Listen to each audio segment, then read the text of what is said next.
Hello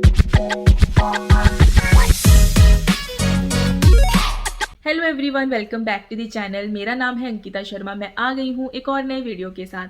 आज बात करने वाली हूँ, जो मैंने लास्ट वीडियो में आपके साथ जो शेयर किया था वो था आर्बिट्रेशन क्लॉज को लेके, और थोड़ा सा आपको कंज्यूमर वे में बताया था कि अगर आप कंज्यूमर हो और आर्बिट्रेशन क्लॉज अगर आपके एग्रीमेंट या कॉन्ट्रैक्ट में डला है तो आपके पास क्या क्या ऑप्शन हैं अपना मैटर जो है वो कोर्ट में ले जाने के या फिर आर्बिट्रेशन प्रोसीडिंग्स को ऑप्ट करने की। थोड़ा सा उसके बारे में हमने बात की थी। तो अगर आपने वो वीडियो नहीं देखा है तो आप प्लीज़ जाके मेरे चैनल पर जाके वो वीडियो देख सकते हैं। इसके अलावा आज मैं बात करूंगी कि अगर आर्बिट्रेशन प्रोसीडिंग्स आपको ऑप्ट करनी है तो आपके पास क्या राइट है। आर्बिट्रेटर को अपॉइंट करने का राइट आपके पास है, वो आपकी मर्जी से ही अपॉइंट किया जाएगा। वो दोनों पार्टीज जब एग्री करती हैं तभी आर्बिट्रेटर जो है वो अपॉइंट किया जाता है। उसके बारे में हम बात करने वाले हैं।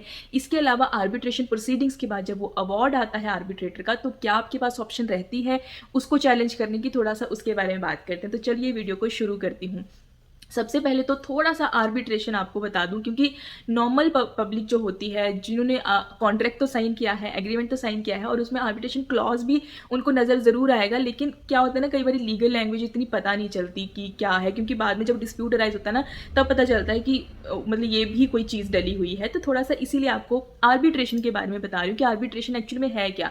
आर्बिट्रेशन होता है कि आप लोगों ने कॉन्ट्रैक्ट में ये एग्री किया है म्यूचुअली कि अगर आपका कोई डिस्प्यूट अराइज होता है किसी भी बात को लेके, टर्म्स एंड कंडीशन को लेके, या फिर फुलफिलमेंट नहीं हुई किसी कंडीशन की, जब आपका ये डिस्प्यूट अराइज होता है तो आप लोग म्यूचुअली ये जो है वो आपने डिसाइड किया, आपने म्यूचुअली इस चीज़ को कंसेंट दी है कि आप अपना मैटर जो है वो आर्बिट्रेशन के पास लेकर जाओगे, आर्बिट्रेटर के पास लेकर जाओगे।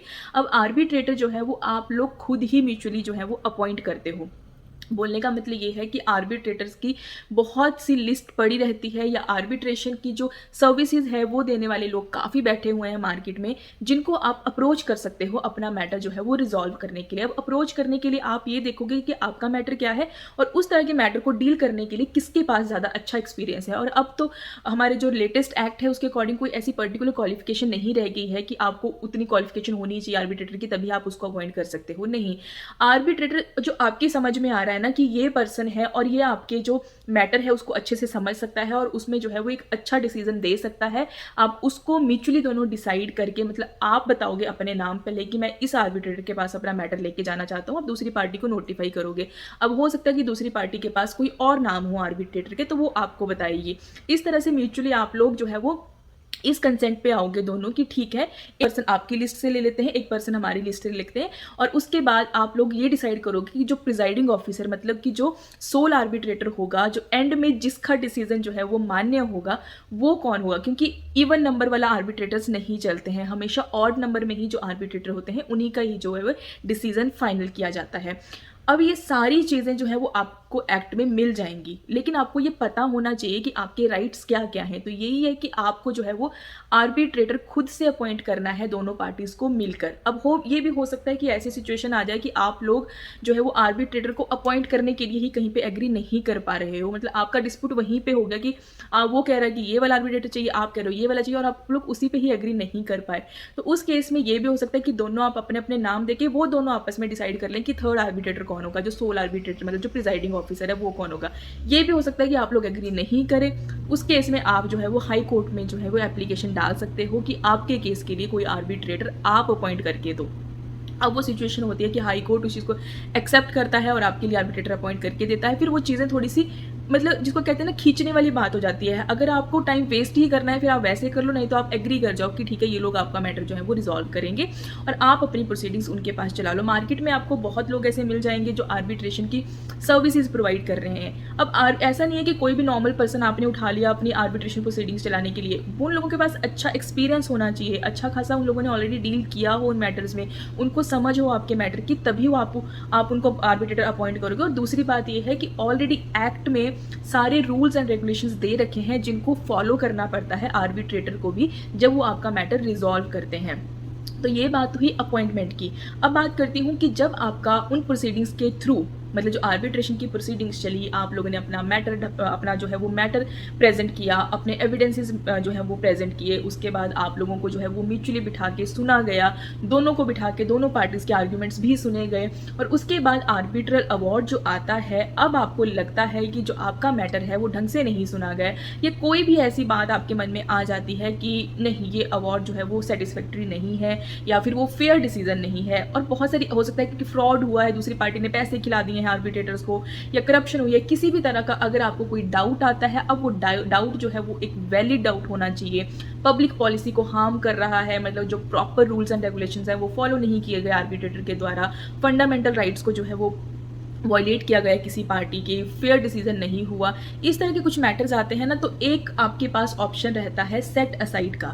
जो आर्बिट्रेटर अवार्ड है उसको जो है वो सेट असाइड कराया जा सकता है हाई कोर्ट के through, under section 34 arbitration and conciliation act में ये राइट दिया गया है पार्टीज़ के पास कि अगर वो चाहती हैं तो वो अपील फाइल कर सकती हैं सेट असाइड के लिए हाई कोर्ट के पास, कि उनको ये जो आर्बिट्रेशन प्रोसीडिंग के थ्रू जो अवार्ड आया है आर्बिट्रेटर का, उनको ये मान्य नहीं है, तो प्लीज़ इसको सेट असाइड किया जाए। सेट असाइड का मतलब है कि प्लीज़ उसको रद्द किया जाए, और उसके बाद फिर मैटर उसके अकॉर्डिंग फिर आगे चलता है।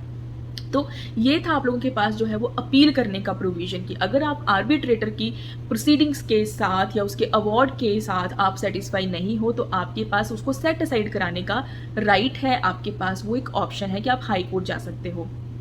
और आप ये जो सेट असाइड का ऑप्शन है वो ऑप्ट करोगे विद इन 3 मंथ्स, मतलब 3 महीने का टाइम होता है आपके पास, जब आप सेट असाइड के लिए जो है वो हाई कोर्ट में अपनी एप्लीकेशन लगा सकते हो।